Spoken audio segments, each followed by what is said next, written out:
Bueno, el día de hoy les voy a hablar de COVID-19, la vacuna e infertilidad.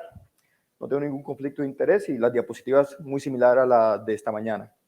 Entonces, como todos sabemos, todo esto empezó cuando la OMS declaró el COVID-19 como una pandemia en el 2020. Y desde ese momento nuestra vida no ha sido la misma. Pero, ¿por qué estamos hablando de un virus respiratorio, su vacuna e infertilidad? Esto también tiene su origen. El 1 de diciembre del año 2020, dos personajes europeos solicitaron a la Agencia Europea de Medicamentos que pararan el uso de emergencia de la vacuna Pfizer hasta que pudiesen demostrar seguridad y eficacia, debido a que tenían dudas en cuanto a al diseño del estudio clínico, que no se incluyeron mujeres embarazadas y lactantes, lo cual no es infrecuente lastimosamente, y que tenían preocupaciones en cuanto a los potenciales efectos que esta podía causar en la fertilidad, aunque dijeron que no tenían ausencia de evidencia. Al día siguiente, esto se amplificó por un blog que se llamó, o se llamaba porque ya no existe, Noticias de Salud y Dinero, 2 de diciembre de 2020. Título del primer artículo. Luego al día siguiente otro titular, que básicamente un diseñador de la vacuna de AstraZeneca estaba diciendo que la vacuna iba a esterilizar el 70% de la población. Ahora, vamos a ahondar en estos dos titulares. Número uno, los argumentos. Aquí los dos personajes que causaron todo esto, básicamente estaban diciendo que la vacuna contenía una proteína de espícula llamada sincitina 1, que era vital para la formación de la placenta. Luego dijeron, en la misma columna, que las proteínas de espícula contenían unas proteínas que eran homólogas a la sincitina 1. O sea, uno no sabe cuál de las dos es su argumento. Entonces, por ende, que si la mujer desarrollaba una respuesta inmune contra la vacuna, entonces estaba entrenando el cuerpo a actuar contra la sincitina 1, lo cual iba a conllevar una infertilidad de duración inespecífica.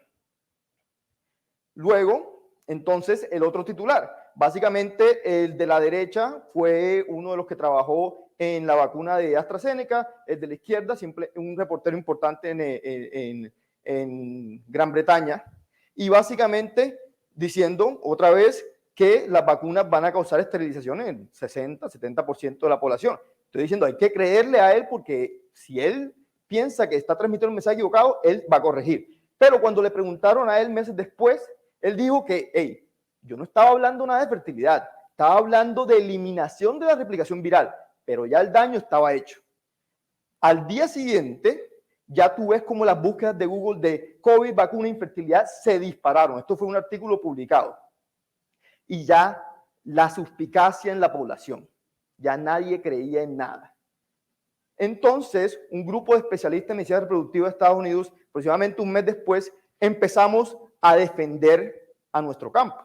Entonces, publicamos un artículo en el que intentamos evaluar la plausibilidad biológica de ese argumento. Entonces, primero que todo, la vacuna ni tiene sincitina 1 ni tiene el ARN mensajero para esa proteína. Aparte, para tú decir que los anticuerpos que produce la vacuna se van a unir a eso, a la sincitina 1, tienes que demostrar una homología casi idéntica, y aparte que la reacción cruzada y los anticuerpos van a afectar la placentación.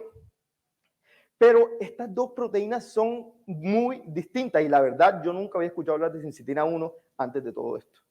Pero leyendo al respecto, tú ves que sí, correcto, es una proteína en la placenta, promueve la fusión del citotrofolasto al sincitotrofolasto, por ende es esencial en la implantación, y si se interfiere con la formación del sincitotrofolasto, te puede llevar a una implantación fallida, pérdida temprana de embarazo o placentación anormal. ¿Ok? Así que desde ese punto de vista, ok, sí, pero mira, las dos proteínas, la de espícula tiene un tamaño gigante, ¿ok? Mientras que la otra tiene un tamaño minúsculo. Nosotros usamos una herramienta bioinformática para compararlas. ¿Y qué encontramos? Que no hay ninguna similitud entre ambas, ¿ok? No hay ningún segmento de homología que es lo suficientemente grande para que tú consideres que tienen un epítopo, pues, que puedan compartir. O sea que hay poca homología entre ambas. Pero, bueno, esa era la parte, ok, desde la teoría. pero eso le dio alas ahora sí a proyectos de investigación de verdad para defendernos de ese, bueno, de ese claim. Entonces, empezando desde los estudios en animales, ¿ok? Aquí un estudio en ratas, un estudio en ratones. Primero, con la vacuna de Pfizer se dio una dosis muy alta, más de 300 veces la dosis en humanos, y se confirmaron los anticuerpos y entonces se vio que no tenía ningún efecto ni en la fertilidad, ni en el apareo, ni en los fetos, ni en los raticas. En los ratones, con la vacuna de AstraZeneca, lo mismo, se les vacunó, se confirmaron y no se encontró efecto en nada. Pero bueno, mientras que la ciencia se defendía, entonces las teorías conspirativas seguían atacando. Ahora entonces decían que encontraron un artículo que se le mandó a la agencia reguladora japonesa en la que básicamente decía que si tú vacunabas, entonces la vacuna se iba a los ovarios donde empezaba a disparar la proteína de espícula. ¿Ok? Que eso nadie tenía que saberlo, pero ellos lo encontraron y le hicieron un favor al mundo. Gracias. Pero si tú de verdad lees ese artículo, que es un estudio de biodistribución, básicamente encuentras que sí, a las 48 horas, el 0.1% de las nanopartículas lipídicas, o sea, nada de la red mensajero, se encuentra en los ovarios. Pero lo que ellos no dijeron es que el casi 25% se queda en el sitio de inoculación y porcentajes mucho más altos van a otros órganos como el hígado, el pulmón, bastante similar, y las adrenales, un porcentaje muy similar al ovario. Pues tiene todo sentido del mundo si tiene unas nanopartículas lipídicas que va a ir donde tú produces hormonas esteroideas. O sea, tiene todo sentido del mundo, pero ellos no entienden eso. Entonces, ahora nos toca defendernos. ¿Qué sabemos de verdad de cómo afecta el COVID-19, la vacuna y la función ovárica? Entonces, en el primer estudio, mujeres hospitalizadas de edad reproductiva que les dio COVID y básicamente se vio que no había diferencia en las hormonas ni en la reserva ovárica por hormona antimuleriana, independientemente de la severidad. El otro, básicamente, mujeres que se le hizo in vitro, que estaban o recuperadas del COVID-19 o vacunadas o no estaban infectadas y no se vio diferencia en marcadores subrogados de función folicular ni en la calidad de los ovocitos. Entonces, básicamente, no tiene ningún efecto en la función folicular.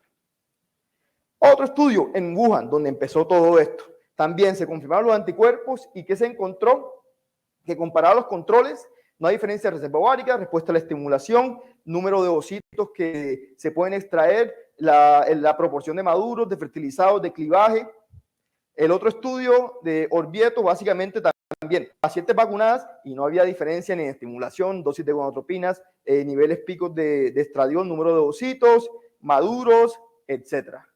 Orvieto en otro estudio, aparte de las vacunadas, también mujeres infectadas y que ninguna diferencia importante. Ahora, entonces, pasamos de los ovarios a los ciclos menstruales. El mismo autor de hace 2 diapositivas. Básicamente, lo que encontró fue que las mujeres con enfermedad severa reportaban ciclos más largos comparados con aquellas que tenían una enfermedad más leve, lo cual sugiere que alteraciones transitorias en el axis, que tienen todo el sentido del mundo, y tú estás muy enfermo, pues el axis se va a alterar un poco, pero eso era temporal.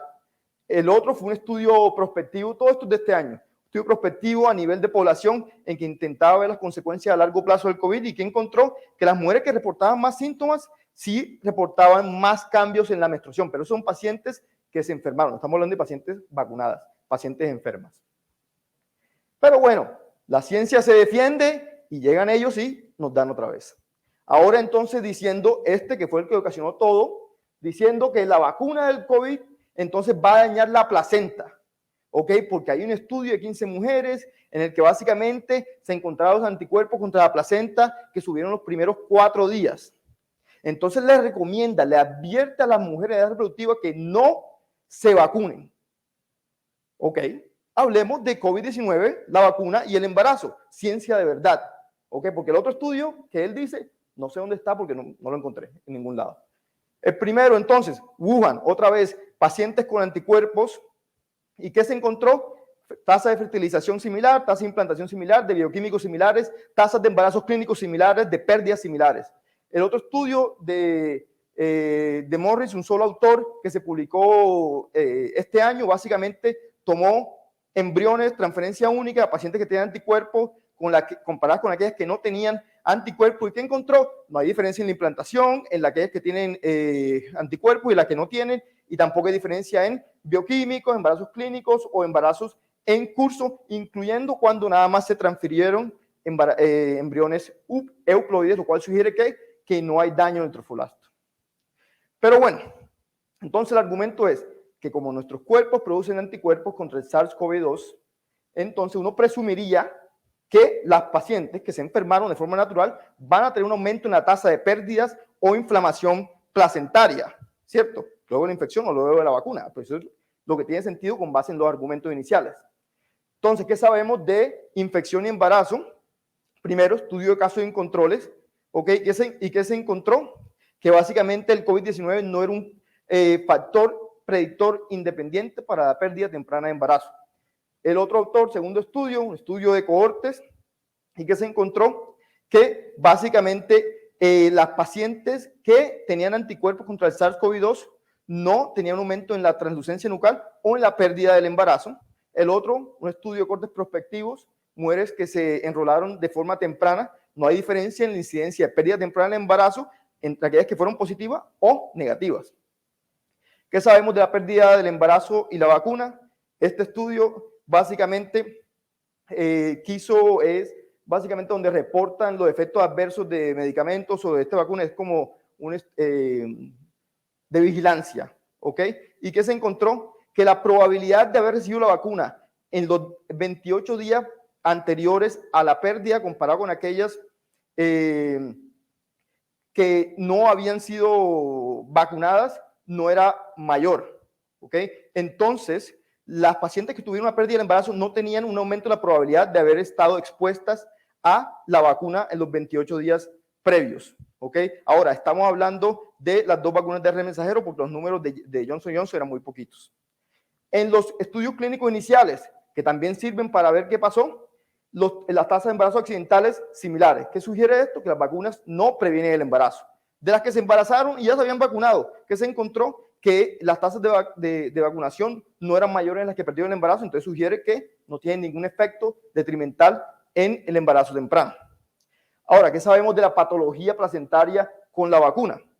Que comparada con controles, las mujeres que estaban vacunadas no tenían un aumento en la incidencia de arteriopatía residual, malperfusión fetal vascular, bilitis crónica bajo grado o histiocytis o otras inflamaciones crónicas. Es más, la incidencia de bilitis crónica de alto grado era mucho mayor en los controles que en las vacunadas. ¿Ok? Entonces, comparado a los controles, había unas tasas mayores de ciertas características de malperfusión vascular materna, pero no hay aumento en la inflamación crónica o aguda de la placenta. Ahora, estamos hablando no de la vacuna, sino de la infección, ¿ok? Otra vacuna. Aquí, en los casos raros de transmisión vertical, ahí sí se encontró incluso necrosis del citotrofolasto, pero la transmisión vertical no ocurre con mucha frecuencia. Ahora, ¿qué sí sabemos del COVID-19 con la morbilidad materna y neonatal? Es que está definitivamente aumentada. ¿Ok? Ahora, ¿qué sabemos de la seguridad y la inmunogenicidad de las vacunas de ARN mensajero en el embarazo? Pues básicamente otra vez con base en los sistemas de vigilancia, vemos que las reacciones locales y sistémicas en mujeres embarazadas y no embarazadas es bastante similar, que los efectos adversos y neonatales son similares a los que se veían antes de la pandemia. Una revisión que básicamente estudió todos los componentes con los que hacen este tipo de vacunas no encontró ninguna preocupación en cuanto a seguridad. También se encontró en otro estudio que las vacunas de RNA mensajero no son solo inmunogénicas en las mujeres embarazadas, causando unos anticuerpos, pero también una respuesta de células T, y que los anticuerpos se transfieren a la sangre de cordón y también a la leche materna. ¿Ok? Que los títulos de anticuerpos en el embarazo son mucho mayores cuando se vacunan comparado con una infección natural. ¿Ok? Y aparte, cuando tú vacunas a estas mujeres con la vacuna de Pfizer, ¿ok? Vemos que tiene una efectividad bastante alta, similar a aquella en la población general. O sea que sí sirven. Y aparte de todo, ¿qué dicen nuestras sociedades? Entonces, la Asociación Americana de Medicina Reproductiva, ¿qué dice? Vacúnate. Si estás buscando un embarazo o si estás embarazada. El Colegio Americano de Ginecología Obstetricia, ¿qué dice? Vacúnate. La Sociedad de Medicina Materno-Fetal, ¿qué dice? Vacúnate. ¿Qué dice el CDC? Vacúnate. ¿Ya? Ahora, eso es la fertilidad femenina. ¿Qué sabemos de la fertilidad masculina que eventualmente también quisieron meterla ahí? Bueno, se han hecho muchos estudios, ¿ok? Y los estudios no han podido detectar la carga viral del SARS-CoV-2 en las muestras de semen, ¿ok? Solo uno lo detectó en el 15.38% de las muestras de semen, ¿ok? El estudio de la mitad básicamente evaluó las muestras de semen de hombres que se recuperaron de COVID-19 y que encontró que el conteo espermático total móvil estaba disminuido comparado con hombres que no habían tenido la infección, pero de similar edad. ¿Ok? El último estudio acá básicamente no encontró ninguna diferencia en volumen de semen, en la concentración de esperma, en el porcentaje de motilidad o en el conteo total mótil de espermatozoides en aquellos hombres que fueron vacunados con la vacuna de Pfizer o tuvieron una infección natural. Este otro estudio, mucho más interesante, básicamente, este se hizo, en la Universidad de Miami ha estudiado bastante en esto, se tomaron muestras de esperma en voluntarios completamente sanos entre los 18 y los 50 años, antes de vacunarse y luego, después de la segunda dosis de la vacuna. Y no se demostró ninguna disminución significativa en ningún parámetro espermático. Es más, se encontró que los parámetros espermáticos incluso aumentaban cuando te vacunabas. Ahora, teniendo en cuenta que el hombre es bastante variable, entonces esto simplemente puede ser una variación normal, ¿ya? Y si vieron que de pronto había mayor abstinencia en la segunda muestra. No es para decir que la vacuna de verdad aumenta el conteo espermático, pero por lo menos no lo disminuye. Y ningún caso de azoospermia. Entonces, en conclusión, no hay evidencia ni ninguna razón teórica para sospechar que las vacunas del COVID-19 afectan la fertilidad en los seres humanos. ¿Ok? Sino que esto es una consecuencia, esto ya lo han hecho desde décadas y décadas y décadas en el régimen nazi. Mienten, pero si lo mientes lo suficiente, la gente se cree el cuento. Sino que eso está ahora amplificado por las redes sociales y nosotros, como sociedades científicas, como médicos, tenemos que estar a la vanguardia y siempre proteger a nuestros pacientes. Muchas gracias.